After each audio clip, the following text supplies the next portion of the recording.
Hi అండి. Welcome to my channel life is beautiful. మనకెప్పుడు పిల్లల మీద ఆలోచన. అంటే మన పిల్లల్ని ఎక్కువగా ఏ ప్రశ్న అడుగుతాం?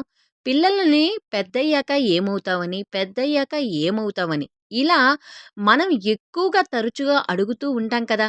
కానీ ఈసారి ఇలా అడిగి చూడండి. ఏమిటంటే పిల్లలు పెద్దయ్యాక ఏమవుతావని అడగకూడదు. అంటే ఆ ప్రశ్న వారిని కేవలం చేసే వృత్తిని ఆధారంగా తమను తాము నిర్వహించుకునేలాగా ప్రోత్సహిస్తుంది. అంతే కదా!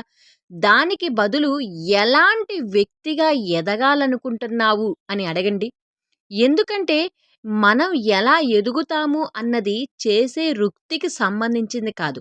మన వ్యక్తిత్వానికి సంబంధించిందని, అలాగే ఆత్మగౌరవం, మానవత్వం, విజ్ఞానం, సహనశీలత ఎప్పుడూ ధైర్యంగా ఉండాలి, నేర్చుకోవాలి అని ఇలాంటి లక్షణాలు ఎప్పుడు నీతోనే ఉండాలి అని అంతే కదా!